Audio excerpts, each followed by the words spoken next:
क्या आप जानते हैं Who is responsible for karma? Body, soul or mind? Karma के लिए जिम्मेदार कौन है? शरीर, आत्मा या मन? Who will get punishment in hell? Body, soul or mind? नरक में सजा किसको मिलेगी? शरीर को, आत्मा को या मन को? Who will get reward in heaven? Body, soul or mind? स्वर्ग में इनाम किसको मिलेगा? शरीर को, आत्मा को या मन को? What is the nature of punishment or reward? सजा और इनाम का स्वरूप क्या है? Is the concept of rebirth is logical and justified? पुनर्जन्म का कॉन्सेप्ट क्या तार्किक और न्यायिक है? What are good karma and bad karma? अच्छे कर्मा और बुरे कर्मा का मतलब क्या है? What is liberation? How does it happen? मोक्ष क्या है? ये कैसे मिलता है? आज हम एक एक करके समझेंगे।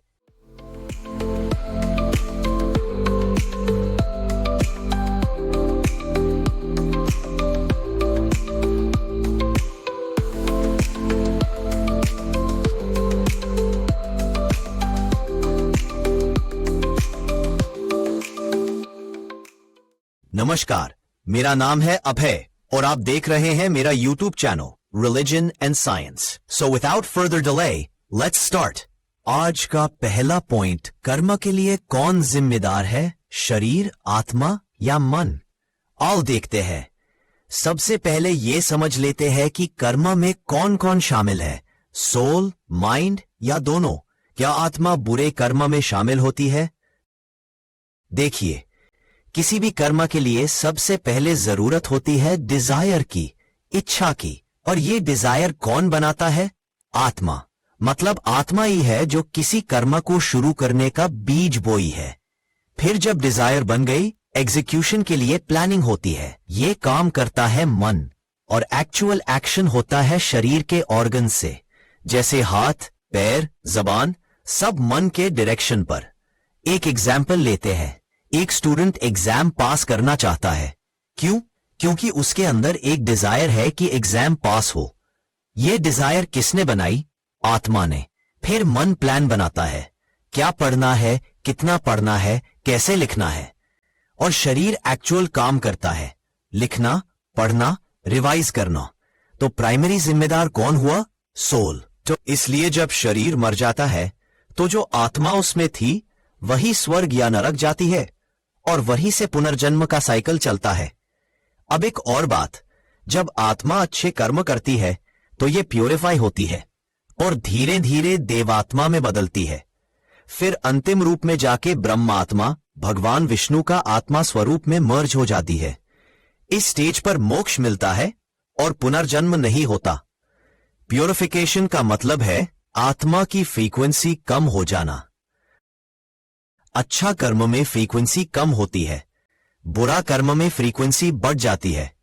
फ्रीक्वेंसी कम होने का मतलब आत्मा सेटल होती है, शरीर से उसका एमिशन कम होता है, लाइफ लॉन्गेविटी बढ़ती है और डिजायर्स कम हो जाती है। इसीलिए पुराने समय के ऋषि मुनि अपनी इच्छा शक्ति कम करके शरीर और आत्मा दोनों को शांत बनाते थे। इसीलिए हम कंक्लूजन निकलते हैं कि soul is responsible for every good और बैड कर्मा। और ज्यादा डिजायर के कारण हम जिंदगी में ज्यादा दुख पाते हैं। भगवान बुद्ध ने इसलिए कहा था, the destruction of desires leads to the destruction of suffering. मतलब कामनाओं के विनाश में ही दुखों का विनाश होता है। अब आते हैं दूसरे मुद्दे पर, गुड कर्मा और बैड कर्मा का मतलब। एक एग्जाम्पल से समझते हैं।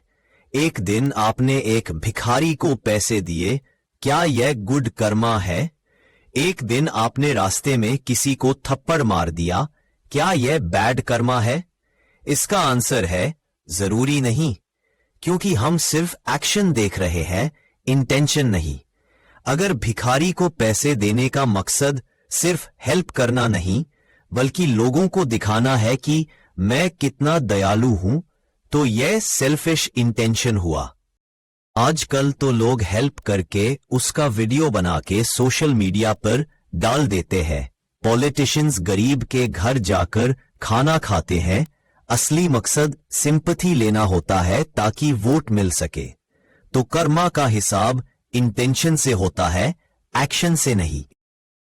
इसको और अच्छे से समझने के लिए मैं आपको एक कहानी बताता हूं। आपने सुना होगा सत्ययुग की एक कहानी किंग बलि की, जो विष्णु पुराण में आती है। किंग बलि बहुत दयालु थे, किसी को भी दान देते थे। उन्हें लगता था कि पूरे ब्रह्मांड में उनसे ज्यादा दाता कोई नहीं।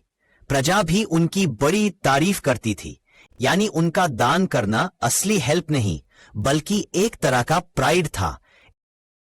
एक दिन भगवान विष्णु एक बावने ब्रह्मांड के रूप में आए और दान मांगा। किंग बलि ने पूछा, बताओ तुम्हें क्या चाहिए? विष्णु जी बोले, मुझे एक छोटी सी जमीन चाहिए जिसमें मैं एक शेल्टर बना सकूं।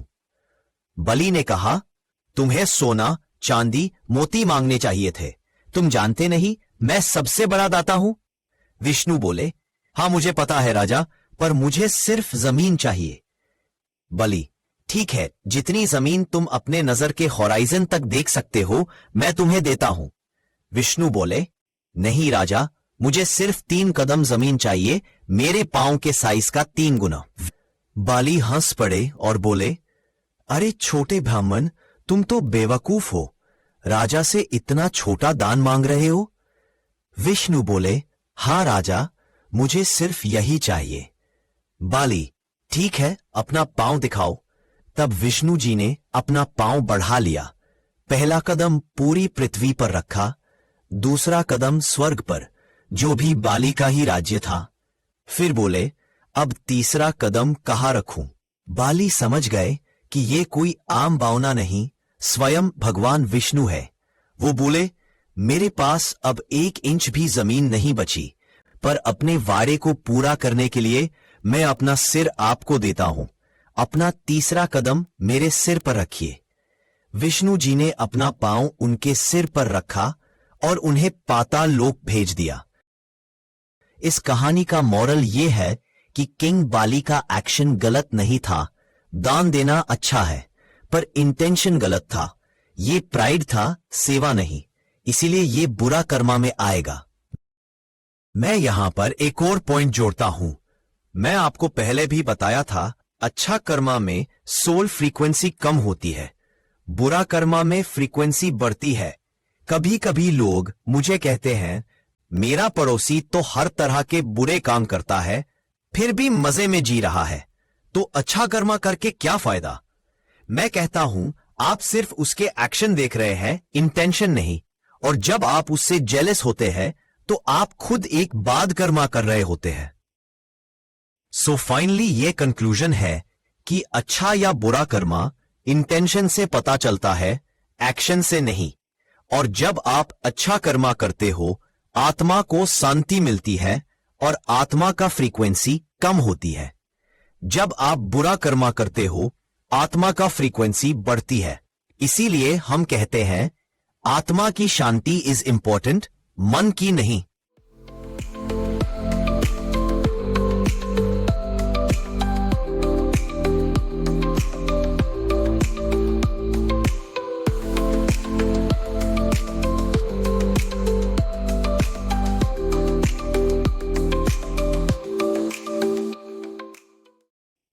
अब आज का नेक्स्ट पॉइंट ऑफ डिस्कशन, क्या आत्मा को उसके किए गए कर्मों के हिसाब से रिवॉर्ड या पनिशमेंट मिलता है?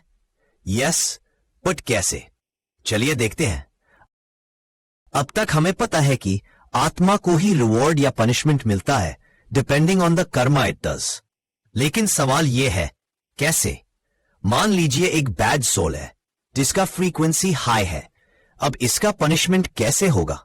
हमने सुना है स्पिरिचुअल गुरुज और बाबा से, जो बैड कर्मा करेगा वो नरक में जाएगा, वहां उसे गरम तेल में पकोड़े की तरह ताल दिया जाएगा। सुनने में ही डरावना लगता है, राइट? पर मैं पूछता हूं, फ्राई किसको करोगे, बॉडी को या सोल को? सोचो जरा। बैड कर्मा तो आत्मा ने तब किया जब वो पुराने बॉडी में था। वो बॉडी तो अब छोड़ दी गई है। अब आत्मा एक नए बॉडी में आ गया है जिसका अभी कोई कर्मा नहीं है। तो कैसे आप नए बॉडी को पकड़ के गरम तेल में डाल दोगे पनिशमेंट के लिए? एक्चुअली मेरे व्यू में ऐसा कोई पनिशमेंट होता ही नहीं है। सरप्राइज्ड? यस, कोई ऐसा पनिशमेंट नहीं है। चलिए समझते हैं। मान लीजिए एक आदमी ने क्राइम किया, कोर्ट उसको पनिश कैसे करेगा? ऑब्वियसली जेल भेज के। पर कोर्ट का मेन पर्पस उसको टॉर्चर करना नहीं होता, बल्कि उसको एक चांस देना होता है अपने आप को सुधारने का। जब वो बाहर था, डिजायर्स हाई थी, पैसा, पावर, पोजीशन, और माइंड ने गलत रास्ता चुना डिजायर पूरी करने के लिए। लेकिन जब वो जेल में है तो उसको रियलाइज होता है कि यहां डिजायर पूरी नहीं हो सकती। ग्रेजुअली उसका डिजायर लेवल कम हो जाता है। दूसरे शब्दों में, आत्मा का फ्रीक्वेंसी कम हो जाता है और आत्मा को अपने आप को इंप्रूव करने का चांस मिलता है। बिल्कुल वैसे ही अगर आत्मा बैड कर्मा में इन्वॉल्व है तो उसका फ्रीक्वेंसी हाई हो जाता है। अब नेक्स्ट बर्थ में वो ऐसे बॉडी और ऐसे एनवायरनमेंट में आएगा जहां उसके फ्रीक्वेंसी को कम करने का मौका मिले। फॉर एग्जाम्पल, मान लो आत्मा एनिमल के रूप में जन्म ले ले। एनिमल का ब्रेन ह्यूमन के ब्रेन जितना एडवांस नहीं होता। चाहे आत्मा के अंदर ज्यादा डिजायर हो, पर एनिमल ब्रेन उसको एग्जीक्यूट नहीं कर पाता। रिजल्ट, आत्मा कोई फर्दर बाद कर्मा नहीं कर पाता और धीरे धीरे उसका फ्रीक्वेंसी कम हो जाता रहे। सो जो हम पनिशमेंट समझ रहे हैं वो एक्चुअली एक अपॉर्चुनिटी है आत्मा के लिए अपने आप को करेक्ट करने की। अब थोड़ा साइंटिफिकली समझते हैं फिजिक्स में। एनर्जी ऑफ वाइब्रेशन प्रोपोर्शनल होता है फ्रीक्वेंसी के। High frequency means high energy, low frequency means low energy. Planks law कहता है, और एक बेसिक लॉ ऑफ नेचर है, सब कुछ चाहे वो मैटर हो या एनर्जी अपने लो एनर्जी स्टेट में जाना चाहता है। एक एप्पल जब ट्री से गिरता है हम कहते हैं ग्रेविटी की वजह से गिरता है, लेकिन एक्चुअली वो गिरता है अपना पोटेंशियल एनर्जी कम करने के लिए। अब अगर आत्मा गुड कर्मा करे तो उसका फ्रीक्वेंसी कम हो जाता है, पर तब भी वो ब्रह्मात्मा के फ्रीक्वेंसी से ऊपर होता है क्योंकि वो अभी भी जीवात्मा है, ह्यूमन सोल। फिर उसका जन्म होता है एक अच्छे एनवायरनमेंट में और ऐसे बॉडी में जिसका ब्रेन हाईली डेवलप्ड हो, ताकि वो गुड कर्मा की वैल्यू समझे और भी गुड कर्मा करे। फ्रीक्वेंसी और कम हो और ब्रह्मात्मा के एक स्टेप और करीब आ जाए। लेकिन अगर यहां बाद कर्मा हो गया तो फिर से आत्मा का पोजीशन डाउनग्रेड हो जाता है। सो अब तक हमें यह समझ में आया कि जब कोई बाद कर्मा करता है तो उसका अगला जन्म ऐसे एनवायरनमेंट में होता है जहां बाद कर्मा करने का चांस कम हो। हम इसे पनिशमेंट बोलते हैं। और जब कोई गुड कर्मा करता है तो उसका अगला जन्म ऐसे एनवायरनमेंट में होता है जहां वो और गुड कर्मा कर सके। हम इसे रिवॉर्ड बोलते हैं। यही असली मतलब होता है पनिशमेंट और रिवॉर्ड का। गरम तेल में पकोड़ा बनाना नहीं। ये इसको लिबरेशन यानी मोक्ष की कॉन्सेप्ट से और थोड़ा क्लियरली समझते हैं। लिबरेशन कैसे होती है और भगवान विष्णु का रोल इस प्रोसेस में क्या है। देखिए, हमारी सोल एक्चुअली एक पार्ट है ब्रह्मात्मा की, और वो ब्रह्मात्मा का रूप है भगवान विष्णु। भगवान विष्णु कभी नहीं चाहते कि हमारी आत्मा को किसी भी कर्म के लिए पनिशमेंट मिले। उनका एम सिर्फ यह है कि हमारी आत्मा प्योरीफाई हो जाए, ताकि जब मोक्ष का टाइम आए वो हमारी प्योरीफाइड सोल को अपने अंदर अकोमोडेट कर सके। जैसे हमारी आत्मा लिबरेशन के लिए तरसती है, वैसे ही भगवान विष्णु भी चाहते हैं कि वो हमें अपने पास ले ले। ये एक टू वे अट्रैक्शन है, लेकिन लिबरेशन तभी पॉसिबल है जब सोल कंप्लीटली प्योरिफाइड हो जाए और फ्री फ्रॉम ऑल डिजायर्स हो। इसको समझने के लिए एक सिंपल एग्जाम्पल लीजिए। एक एप्पल ट्री पर लगा है और अर्थ उस एप्पल को अपनी तरफ पुल करना चाहती है, लेकिन जब तक एप्पल ट्री से डिटैच नहीं होता वो अर्थ की तरफ मूव नहीं करेगा। यहां अर्थ का रोल भगवान विष्णु का है और ट्री का रोल है हमारी डिजायर्स की। एप्पल जब तक अपनी बॉन्डेज मतलब ट्री से फ्री नहीं होता, अर्थ यूज अट्रैक्ट नहीं कर सकती। जब एप्पल ट्री से गिर जाता है तो वो नेचुरली अर्थ की तरफ अट्रैक्ट होता है। वैसे ही जब सोल अपनी डिजायर से फ्री होती है, उसका फ्रीक्वेंसी डिक्रीज होता है, वो प्यूरिफाई होती है और भगवान विष्णु उसको अपने पास खींच लेते हैं। यही है प्रोसेस ऑफ लिबरेशन। लेकिन उस स्टेज पे पहुंचने से पहले सोल को कई चांसेस मिलते हैं अपने आप को प्यूरिफाई करने के लिए। अगर किसी जन्म में सोल बैड कर्मा करती है तो नेक्स्ट लाइफ में उसको ऐसी एनवायरनमेंट मिलती है जिसमें उसके पास कम अपॉर्चुनिटी हो फर्दर बैड कर्मा करने की। और अगर वो गुड कर्मा करती है तो नेक्स्ट लाइफ में ऐसा एनवायरनमेंट मिलता है जहां वो अपने आप को और ज्यादा प्यूरिफाई कर सके। ये एक ग्रेजुअल प्रोसेस है। स्टेप बाय स्टेप सोल अपने डिजायर से फ्री होती है, फ्रीक्वेंसी कम होती है और एक दिन वो मोक्ष के पॉइंट तक पहुंच जाती है। तो ये था आज का डिस्कशन। मैंने सारे कॉन्सेप्ट्स को साइंस के माध्यम से समझाया। आपको आज का डिस्कशन कैसा लगा कमेंट बॉक्स में लिखिए। और अंत में मैं रिक्वेस्ट करूंगा कि प्लीज चैनल को लाइक, शेयर एंड सब्सक्राइब कीजिए। अगले वीडियो में मैं और कुछ कॉन्सेप्ट्स को ऐसे ही लॉजिकली एंड साइंटिफिकली समझाऊंगा। नमस्कार।